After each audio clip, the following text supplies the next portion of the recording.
Good morning. Hope everyone's having a great Saturday. This is season 3, episode 1 of Under the Hood with Weston Hurt, and today's guest is Bert Johnson. And I'm going to try to add Bert into this stream once he joins. So we've got to make sure that he's watching the live, and then once he is a watcher of the live stream, we can invite him to join. This is a new feature that Facebook has recently put out where you can not only go live yourself, but invite others to join you. In previous seasons, I've done a variety of different things, hosting from Zoom or from different apps that allow, you have to pay for them and so forth.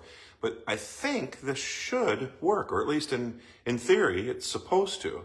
So now I'm going to bring Bert Johnson in the video with us, and this looks like it's going to work because it says on my screen that I'm adding him right now. There we go. Welcome. Wow. That only took, 23 minutes. Well, we're not the youngest, most tech savvy guys on the block, but hey, we got there. That back in the day, I used to, think of myself as a little forward thinking in that arena. I used to make recordings for people. I used to do all kinds of things when we were in school. I was the guy that people would come to do the recordings, and then I would take their headshot and scan it and then create a little sticker to go on the CD and be like, here you go. The technology is moving too fast is the problem. Every update of Facebook is different every day, and we have to stay ahead of it. That's exactly right. So, it's interesting. What you were just talking about, staying ahead of technology and how we're the old guys. I think this is kind of my point of season 3.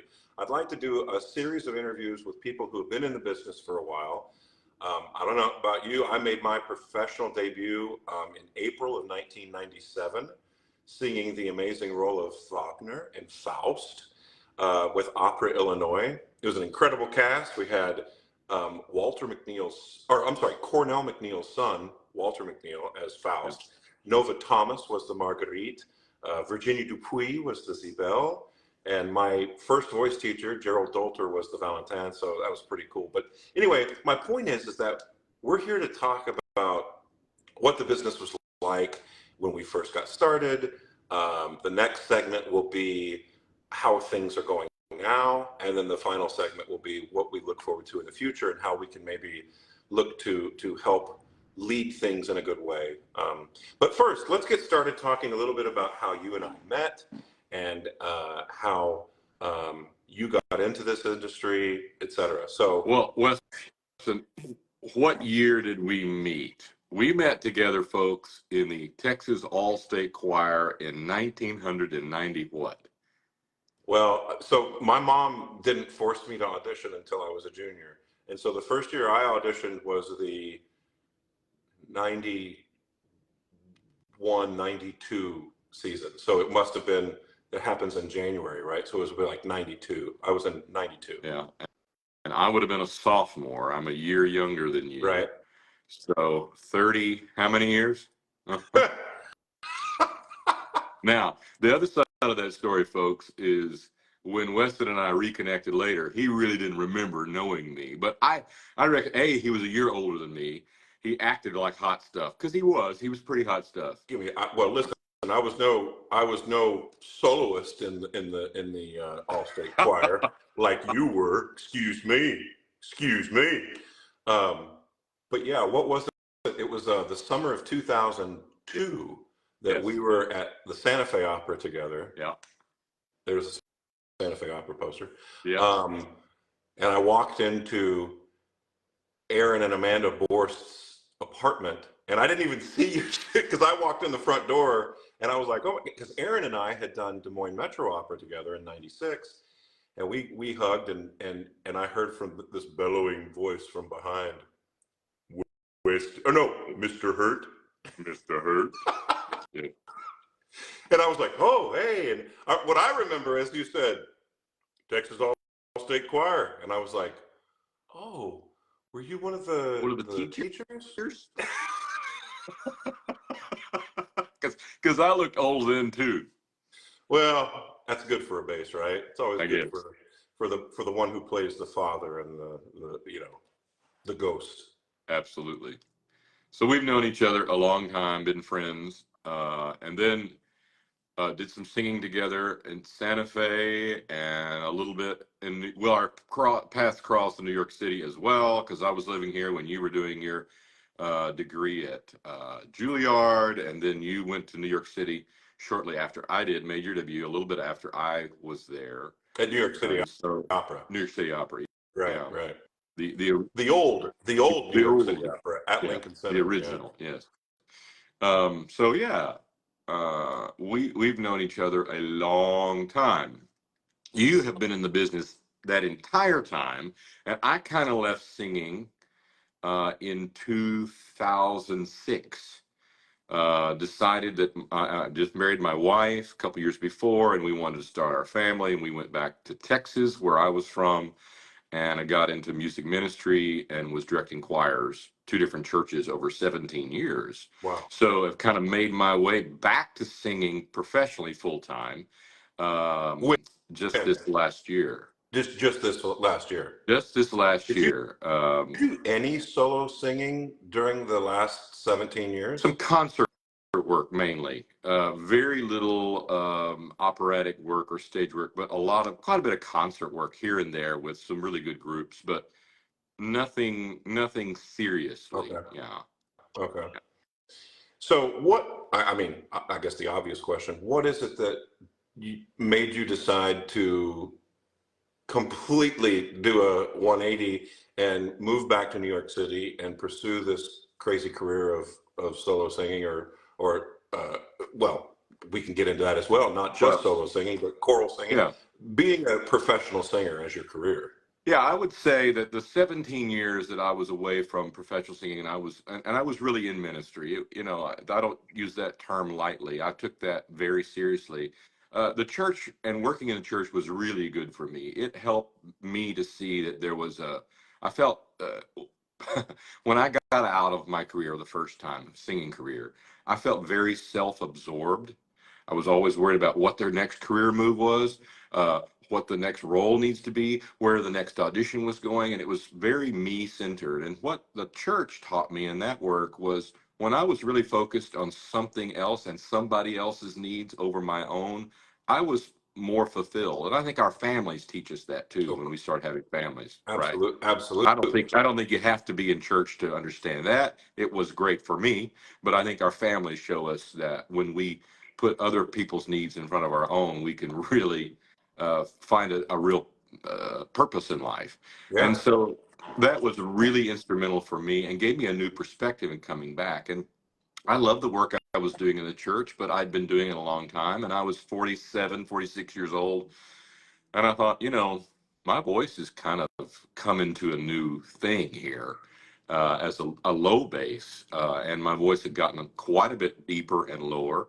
And I thought, maybe I should give this another go, and consulted some people, including my teacher, Mark Oswald, and got a lot of encouragement from him and some encouragement from other people. And with a lot of discernment with my wife and whatnot, we decided to move back to New York because the original plan that I was going to open a voice studio, which I have. I teach students here.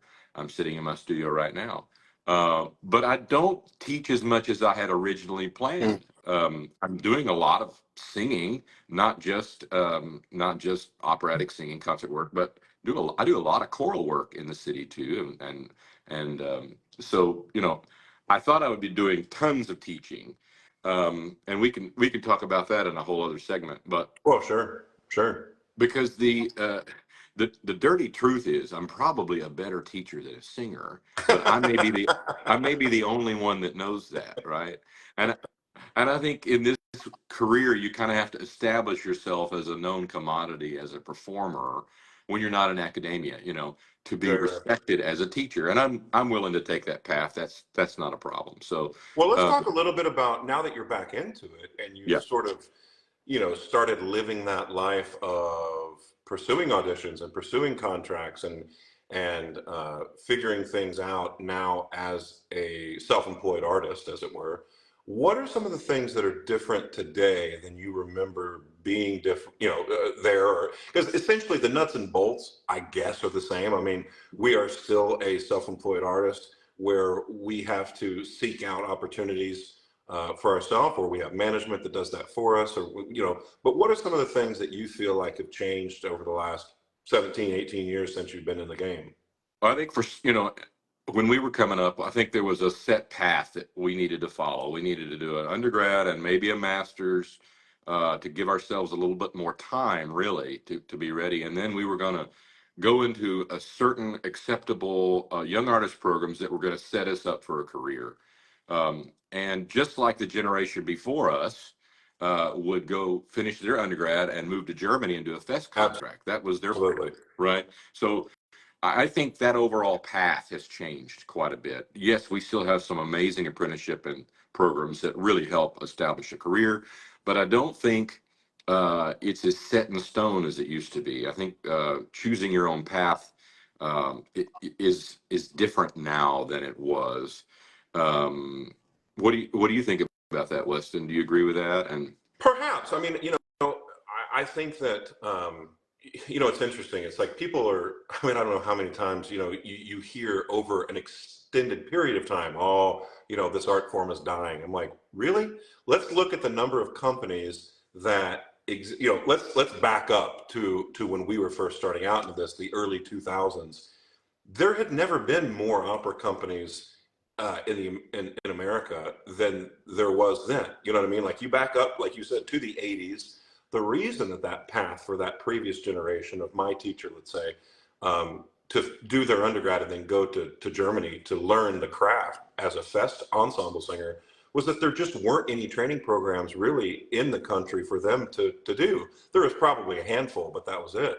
So by the time that you and I were sort of looking for those next steps after our education, for me, that was, well, I did my first summer program, the summer of 95 was Opera in the Ozarks, and then Des Moines in 96, and then Santa Fe in, 2000, and so on and so forth.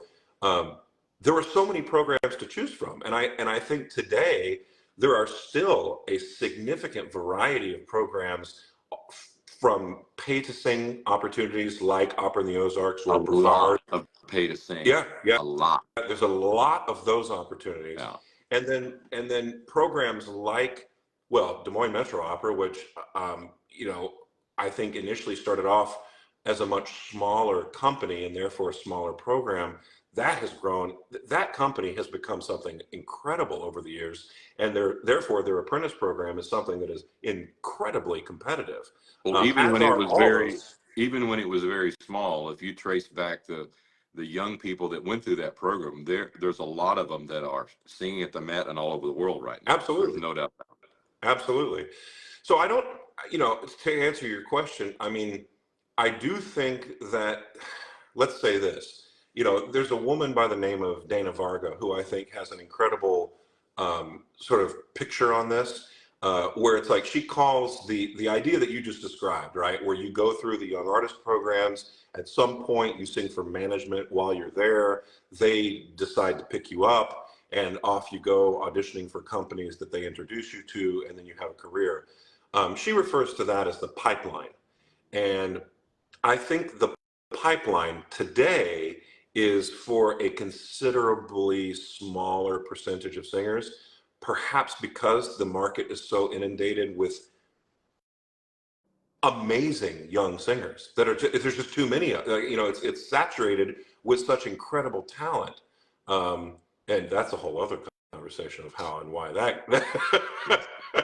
But I think that today, perhaps more than ever, it's okay to have a correlating career that is no longer looked down upon as like, oh, well, then you must not be serious in this art form as a serious artist because you are a realtor or you are a church musician or you are a whatever, fill in the blank, a voice teacher.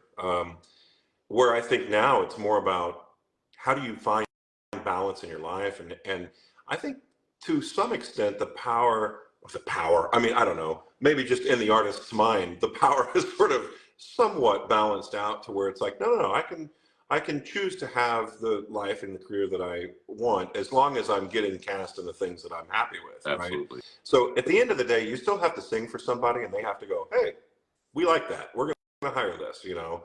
But I do think that that's probably the biggest difference that I've seen in the shift is that it's more okay today for singers to have that correlating career and not be ashamed of it in any way, Yeah, shape, or and form. I'll give you an example. So I live in New York City. I sing opera roles. I've just got off a gig in Florida. I'm about to do another one in Oklahoma City. When I'm not doing those, I sing a lot of professional choral work in the city. I have a steady church job at Christ Church, Bronxville, a great group of people in the Anglican tradition.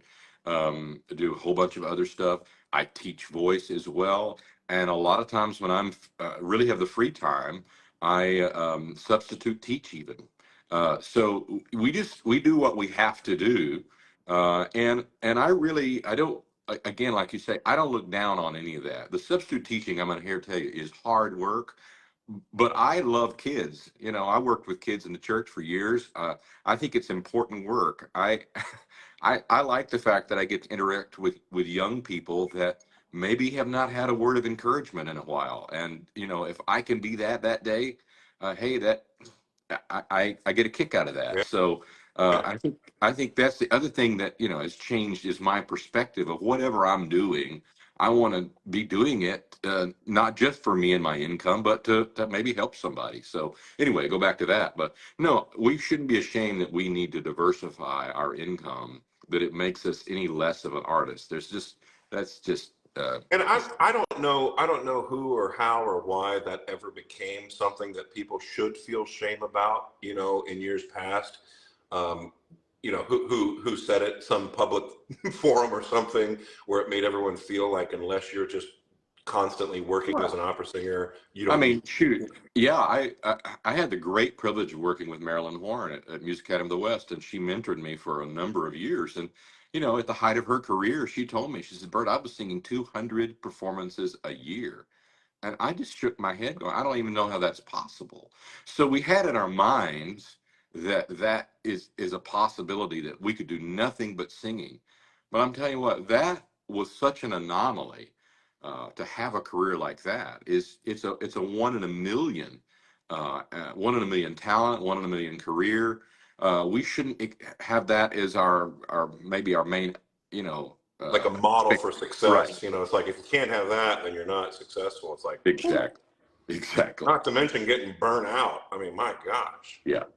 Yeah. So speaking of, you know, how things have changed, as we look forward into the next 20 or 30 years of our career, and for those who may be just finishing up, you know, high school or undergrad now, and for them moving into what will be their career, how do you see things change? I mean, of course, right now there are companies who are pulling back. You know, they're instead of doing 5 productions, they're doing 4. Instead of 4, they're doing 3. Instead of doing 6 performances, they're doing 4 or 3. You know, so there, I do see a lot of that across the country.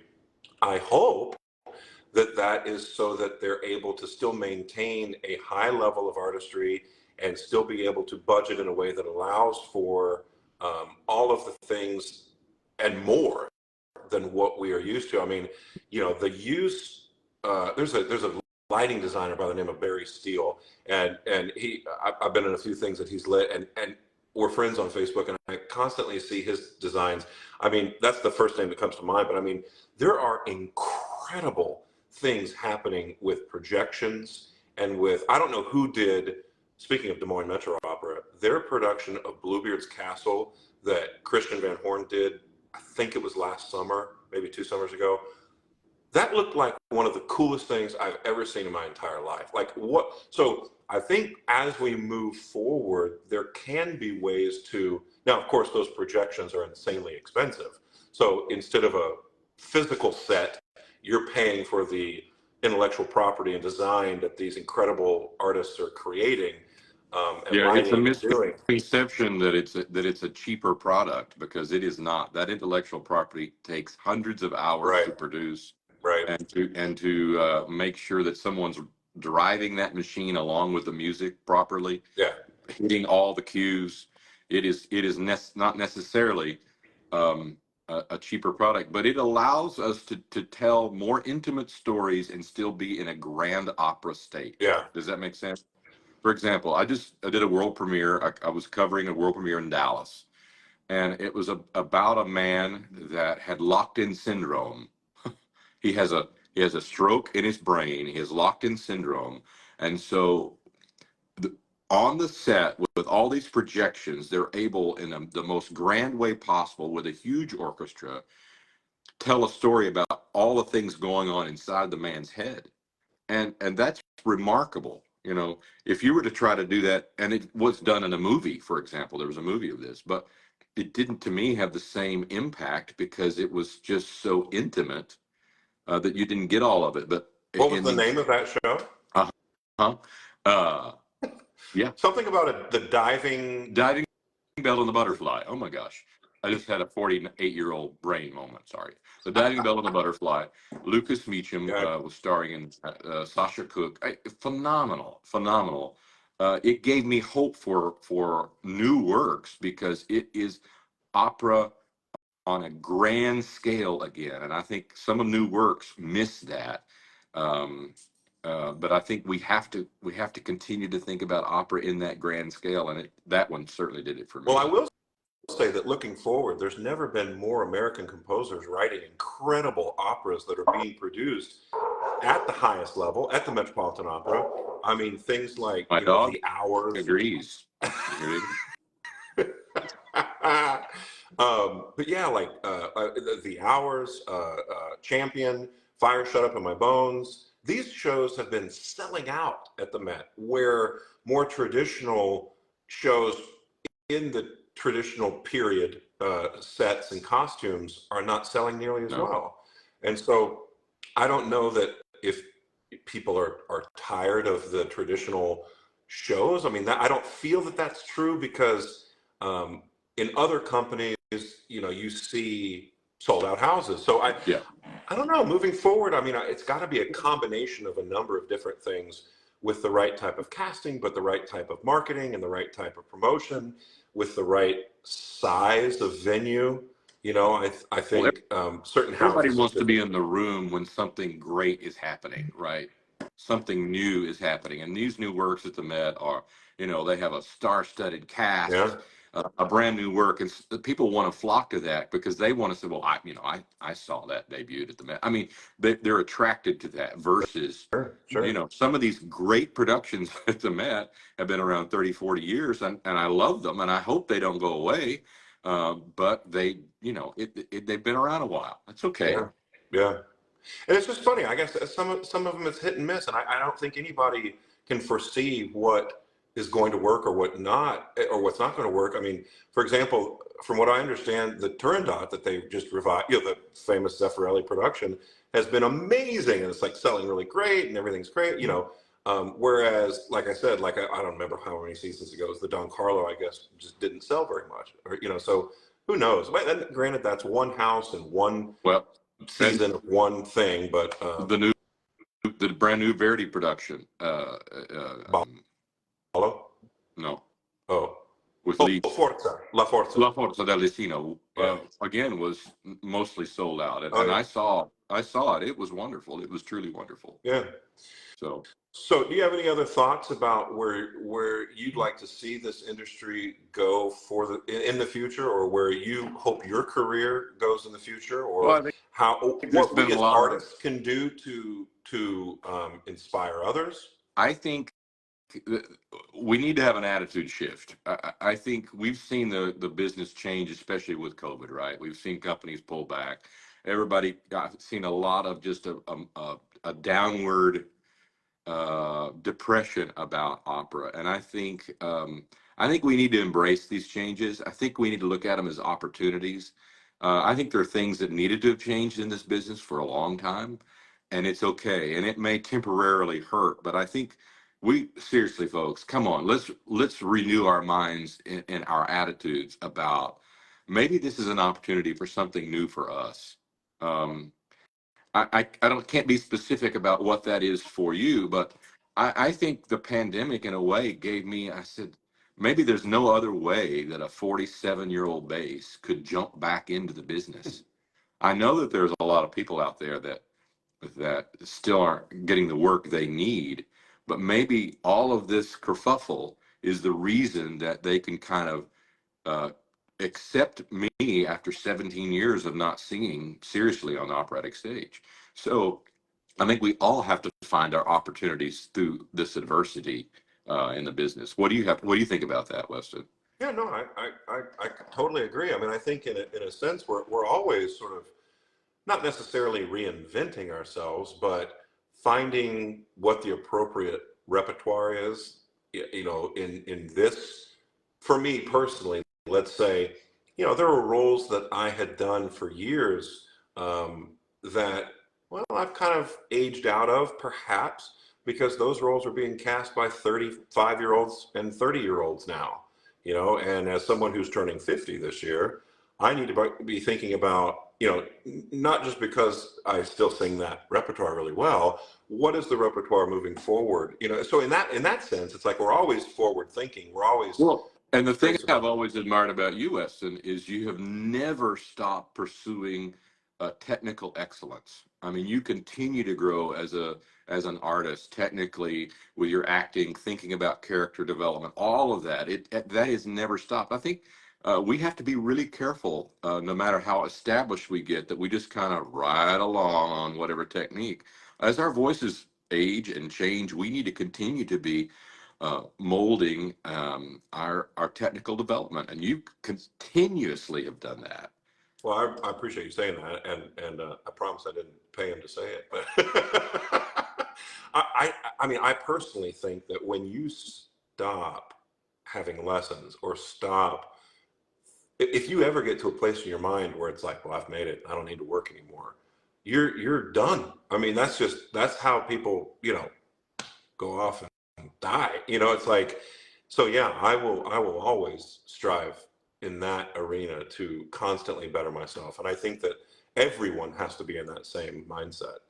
You know, and something I do that a lot of young singers cringe at is I will record on my phone nearly every rehearsal I do. I definitely record all of my practice sessions is that I can go back and listen and say, well, I need to change that, or I need to do this. I need to think about that differently. A lot of young singers won't do that. It's painful. There's no doubt about it. But that technology, the ease of that technology, I mean, we could always drag around a tape recorder with us, but the ease of having that on our phones is a no brainer. But yet, so many of us just won't do it. They just won't do it. But Uh, we have to continue to pursue that. Every time we yeah, open our mouths, we want to do something I better. encourage my students to not only record their practice sessions, but also to speak out loud to themselves while they're practicing. You know, in other words, as they're singing, they're saying something out loud like, oh, that felt pretty good. I'm curious how that sounds because it felt really open and really free, felt like it was ringing in a certain way. You know, be as specific as possible. And then that way, when you go back and listen to it, you can hear it with fresh ears and go, oh, yeah, I was spot on. Or, why in the world did I think that was good? You know what I mean? But at least it's like you're able to be your own teacher when you're not able to see your teacher in person. So Absolutely. yeah, Another thing it can do is the days when you get it right and you want to save that recording, maybe even rename that recording. Wow, I got it right today. And then the days that you're having a hard time, you can replay those and go, I know how to do this. Maybe not today, yeah, maybe not yeah. today, but I know how to do this, and this is the goal that I have in mind. So Oh, yeah, good. Well, I think this has been great, and you know, I think we should wrap up, and then we'll reconvene here in a couple of minutes for a more casual conversation where I would encourage people who are watching to ask some questions that we can answer absolutely. together. So you know, take a little potty break, grab yourself a beverage or whatever, and we'll be back here maybe in 5 minutes. Now that we Sounds know great. how to be back here. My sincere apologies if people were tuning in initially and were unable to even sort of figure out what in the world we were doing. So We got it now. We just have to, here's a little note. You have to have the most updated version of the app. Both parties do, and they both have to be doing it from the same device. So in other words, we're both using our phones, right? Indeed. iPads were a little kershnickety. Hmm. So, all right. Well, thanks so Thank much, Bert, for joining us you, today. Weston. And thank you for people watching out there. And this will be on my Facebook profile for a while. So feel free to share this to your pages. Yeah, we'll be back here in about 5 minutes. Thanks. See you.